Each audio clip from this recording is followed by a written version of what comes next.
Welcome, everyone. Today, I bring you a story that will shock you, surprise you, and teach you powerful lessons about history. This is not just a story.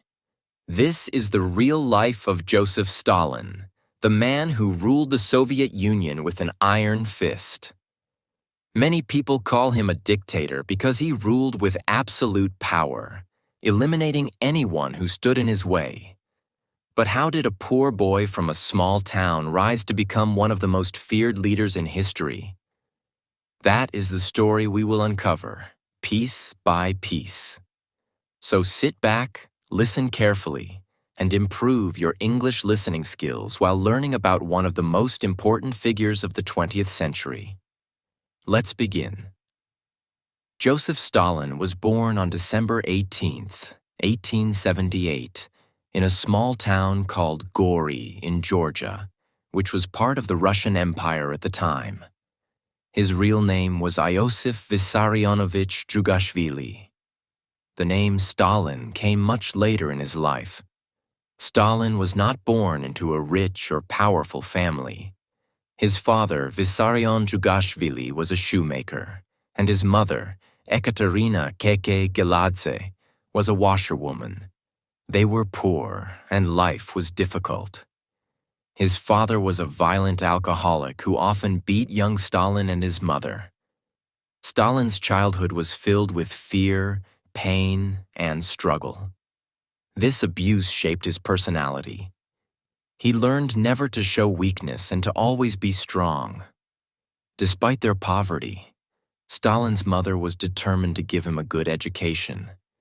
She wanted him to become a priest. So, in 1888, she sent him to a church school in Gori. Here, young Stalin was different from other kids. He was small and sickly, but he had a sharp mind. He was good at reading and writing, and he loved books, especially books about revolution and power. His teachers noticed something dark about him. He was not like other children. He was serious, secretive, and sometimes cruel. He would bully weaker students and manipulate others to get what he wanted. At the age of 16, in 1894, Stalin was sent to the Tiflis Theological Seminary, a religious school, in Tbilisi, Georgia. But something changed in him. He no longer wanted to be a priest. Instead of studying religion, Stalin started reading books about revolution. He was influenced by the ideas of Karl Marx, the founder of communism. Marx's ideas taught that the poor should rise up and overthrow the rich. Stalin became obsessed with changing the world through revolution. By 1899, at the age of 21, Stalin dropped out of seminary. He no longer believed in God. He believed in revolution, power, and violence. Now Stalin was jobless, poor, and had no clear future. But he had one thing, a dream of power. He joined Marxist groups and started working as a revolutionary. His job?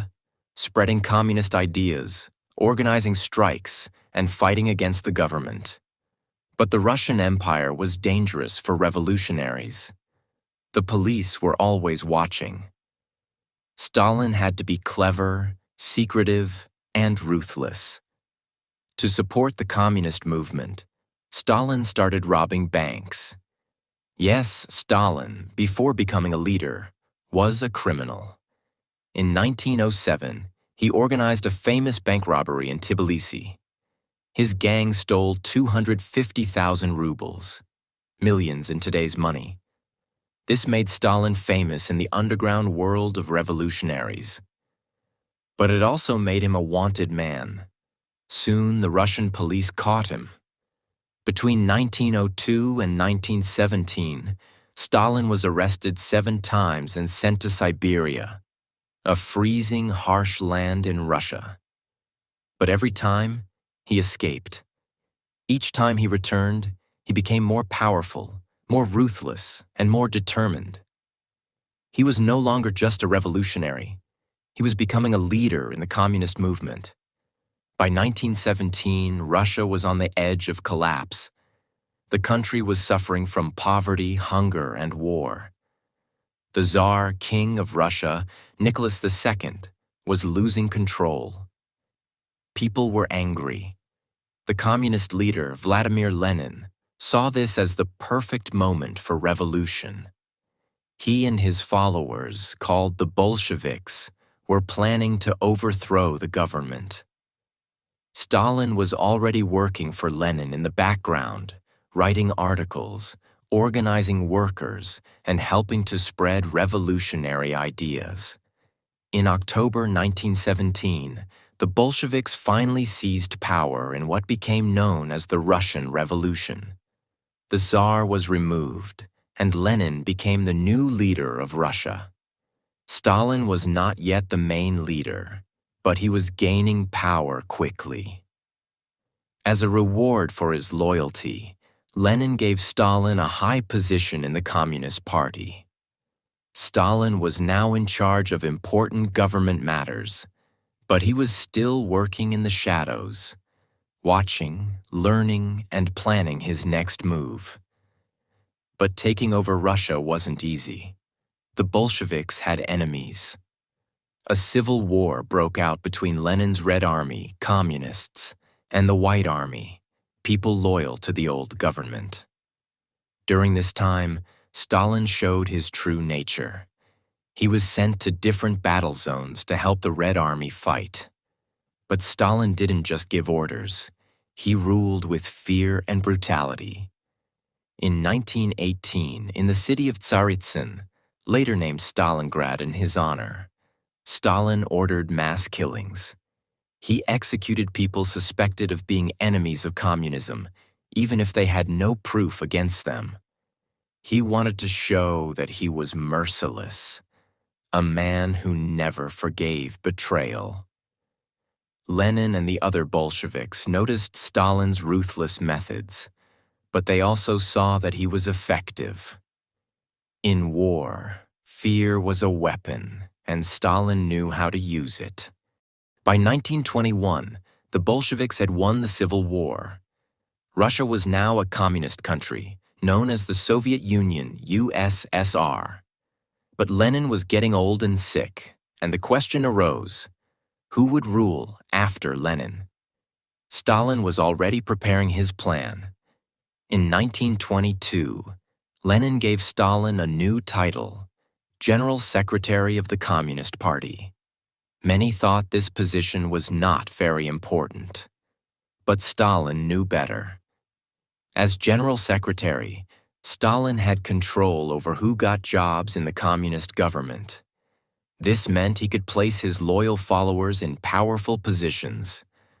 Slowly, without anyone noticing, he was building his own army of supporters. Meanwhile, Lenin was growing suspicious of Stalin. He started to regret giving him power. In 1923, Lenin wrote a letter, later known as Lenin's Testament, warning that Stalin was too dangerous, too rude, and too power-hungry. Lenin suggested that Stalin should be removed from his position. But before Lenin could act, he suffered a major stroke. By January 1924, Lenin was dead. Now the Soviet Union needed a new leader. There were two main candidates. 1. Leon Trotsky, a brilliant revolutionary, Lenin's close ally and leader of the Red Army. 2. Joseph Stalin, the tough, silent organizer who controlled the Communist Party from the inside. Most people thought Trotsky would win. He was smarter, more famous, and a strong speaker.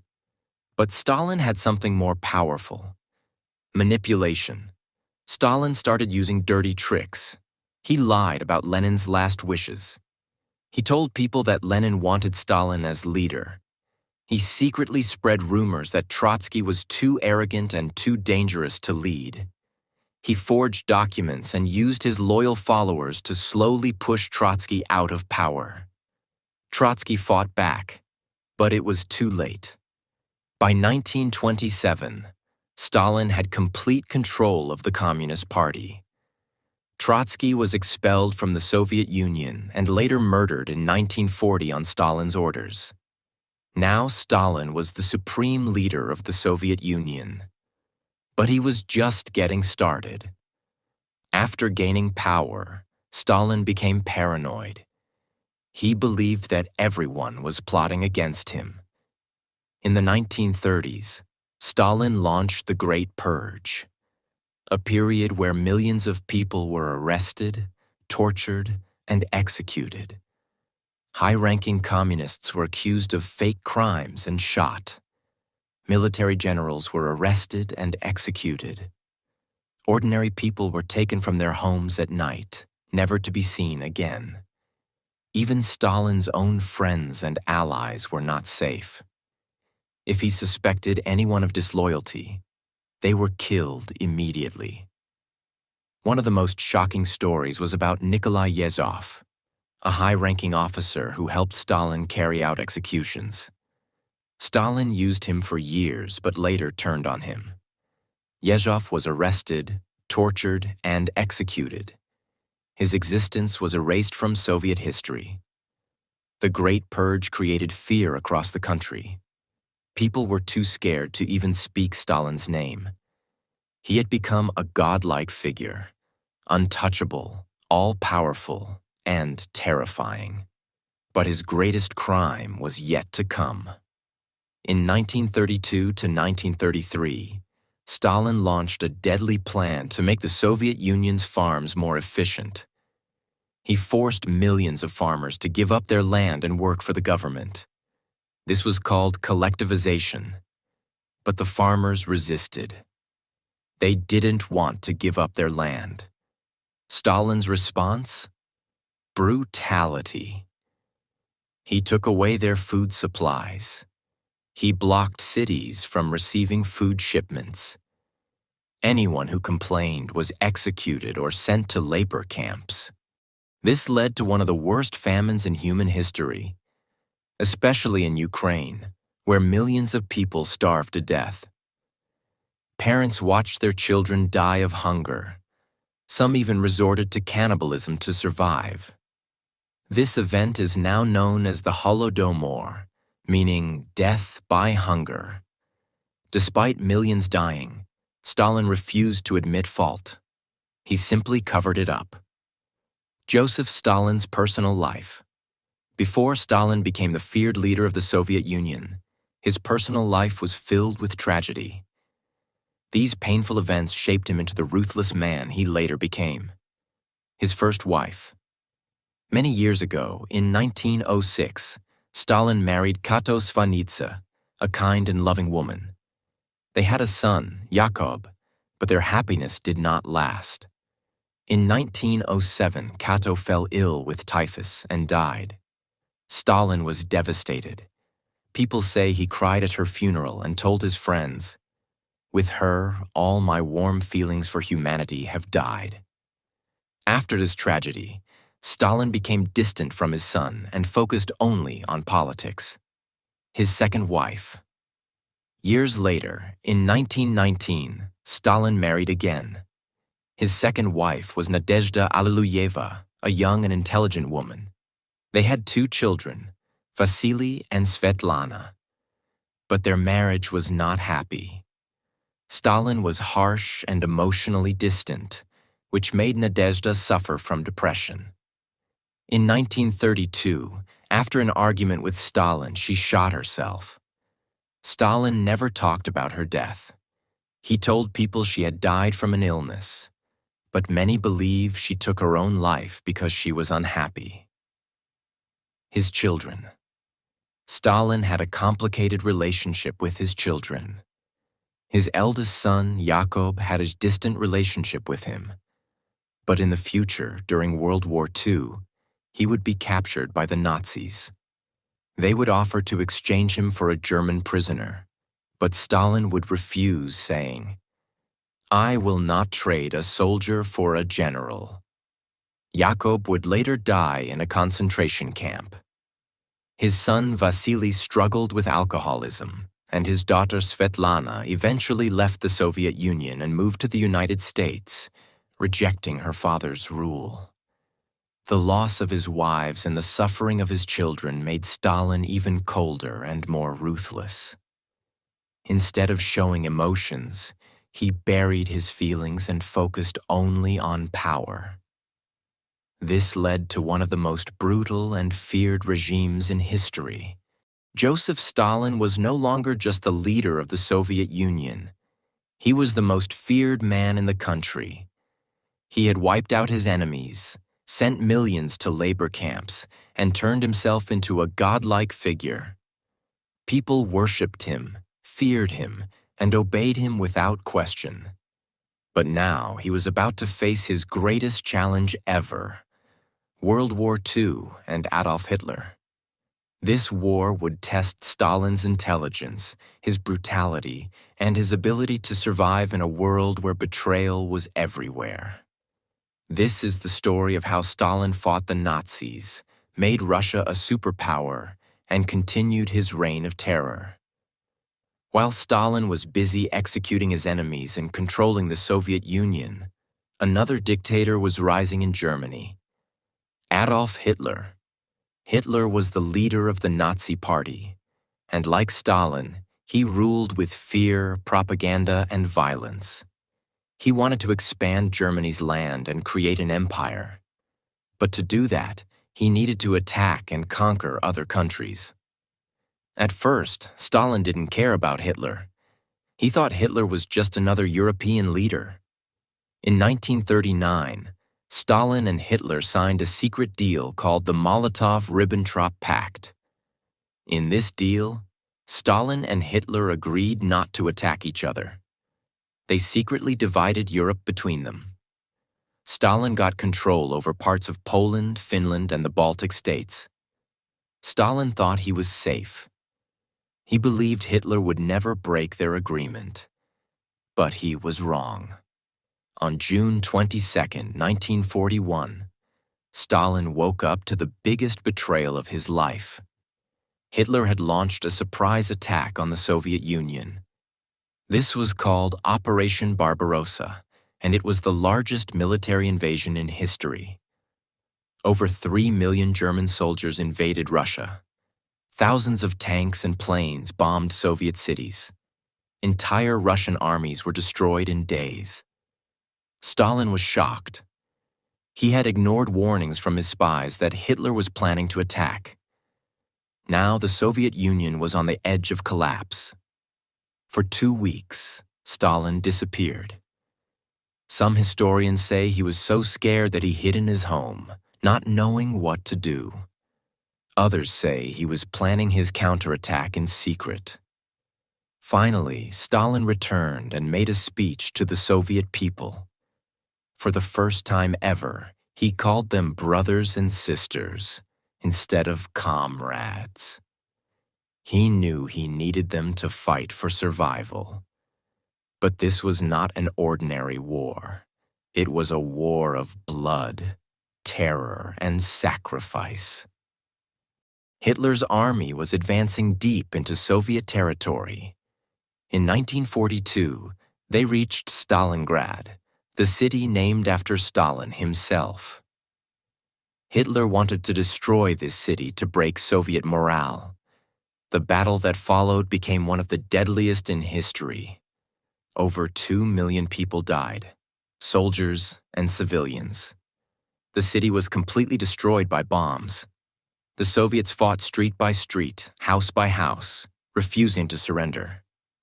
Stalin gave a brutal order: not one step back. Soldiers who tried to retreat were shot by their own commanders. After 5 months of non-stop fighting, the Soviets finally trapped Hitler's army. In February 1943, the Germans surrendered, and the Soviet Union had won the Battle of Stalingrad. This was a turning point in World War II. After Stalingrad, Hitler's army never recovered. Stalin had turned the tide of the war. But at what cost?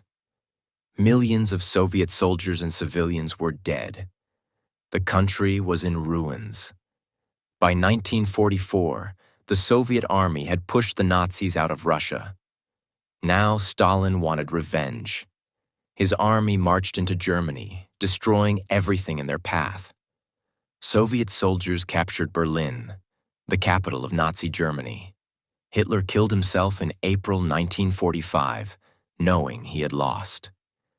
On May 9, 1945, Stalin officially declared victory over Germany. The Soviet Union had won, but Stalin was not done yet. He now saw himself as the most powerful leader in the world, and he wanted to make sure no one could ever challenge him again. Even though the war was over, Stalin did not stop killing. He arrested and executed Soviet generals who had helped him win the war. He didn't want anyone else to be more powerful than him. He expanded Soviet control over Eastern Europe. Countries like Poland, Hungary, and East Germany became communist under Stalin's rule. He started the Cold War, a political and military rivalry with the United States. Stalin hated the United States and its leader, President Harry Truman. He saw America as the biggest enemy of communism. This led to decades of tension, nuclear threats, and fear between the Soviet Union and the USA. The world was now divided into two superpowers, the Communist Soviet Union versus the capitalist United States. And Stalin was determined to make the USSR the most powerful country on Earth, no matter how many people had to die. By 1948, Stalin was almost 70 years old, but his paranoia was stronger than ever. He believed that even his closest allies were plotting against him. He ordered more purges. Top communist leaders were arrested, tortured, and executed. He targeted Jewish doctors, accusing them of planning to poison him. He lived in complete isolation, afraid of being assassinated. People around him were too scared to even look him in the eyes. He had become a prisoner of his own fear. Joseph Stalin ruled with an iron fist, controlling every aspect of Soviet life.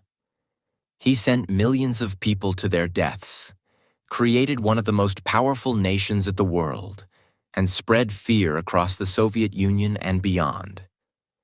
But even the most powerful dictators do not live forever. By 1953, Stalin was almost 75 years old. But even in his old age, he was still obsessed with power and paranoid about betrayal. He did not trust anyone, not even his closest allies. He rarely left his private residence, a huge estate outside of Moscow. He surrounded himself with guards and doctors, always fearing an assassination attempt. He constantly ordered more arrests, believing that enemies were hiding everywhere. His final days were filled with paranoia and terror, but no one expected that the man who had caused millions of deaths would soon be struggling for his own life, alone and helpless. On the evening of February 28, 1953, Stalin had dinner with his closest officials, Lavrenti Beria, the head of the secret police, Nikita Khrushchev, Georgy Malenkov, and others. They drank a lot of alcohol, as Stalin often did. They laughed and talked about purging more people from the government. Stalin seemed completely fine. No one suspected that this would be his last night alive. But the next morning, something strange happened. Stalin did not come out of his bedroom. His guards waited for hours, too afraid to check on him. They knew that disturbing Stalin's sleep could mean death. Finally, at 10 p.m., one of the guards gathered his courage and entered Stalin's room. What he saw was terrifying. Stalin was lying on the floor, unable to move. His eyes were wide open, but he could not speak. He had urinated on himself, showing he had been there for hours. The most powerful man in the Soviet Union was now helpless, lying on the ground like a dying animal. But the nightmare was just beginning. Even though Stalin was clearly dying, his guards and ministers did not immediately call the doctors. Why? Because Stalin had recently ordered the arrest of many doctors, accusing them of being traitors. His own paranoia had cost him his life. For 12 hours, no one dared to act. Doctors were too afraid to come because they thought Stalin might punish them if he recovered. His officials were too scared to make decisions without Stalin's orders. The man who had controlled life and death for millions of people was now dying in silence, surrounded by people too scared to help him. Finally, in the morning of March 2nd, 1953, doctors were called, but it was too late. Stalin was paralyzed on his right side. His breathing was heavy and slow. He could not talk, could not move, and could barely stay awake. For 3 days, Stalin suffered in silence. His mouth opened and closed, as if he wanted to say something, but no words came out. Was he trying to beg for help? Was he terrified? Or was he cursing the people around him? No one will ever know. Then, on March 5th, 1953, at 9:50 p.m., Joseph Stalin took his final breath. His face twisted in agony, his hands clenched into fists, and his body shook violently before becoming still. His final expression was one of terror, as if he had seen something horrifying before he died. And just like that, the most feared man in the world was dead. But what happened after his death was just as shocking as his life. As soon as Stalin died, the Soviet government went into total chaos. Who would take his place? What would happen to the Soviet Union? Would Stalin's terror continue? At first, Stalin's right-hand man, Lavrenti Beria, took control.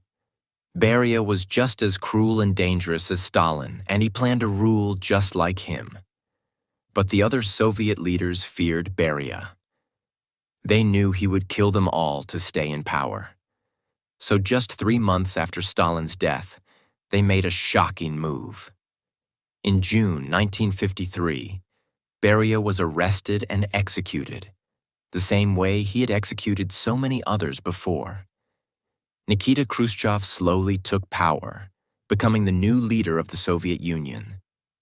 He began to reveal the truth about Stalin, the mass killings, the purges, and the lies.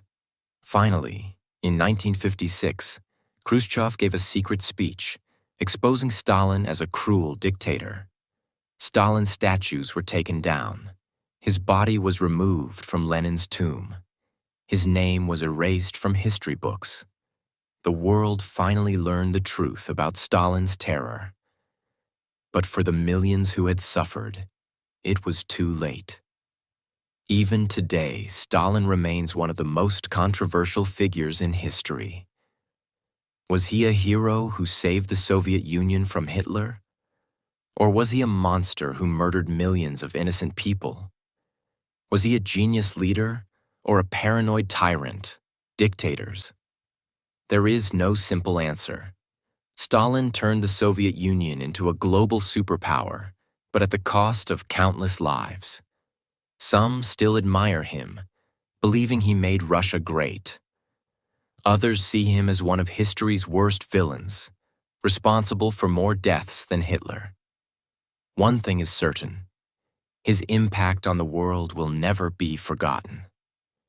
Joseph Stalin lived and died in power, leaving behind a legacy of fear and destruction. But now I want to ask you, was Stalin a necessary leader, or was he pure evil? Did his actions make the world better or worse? Let me know in the comments below.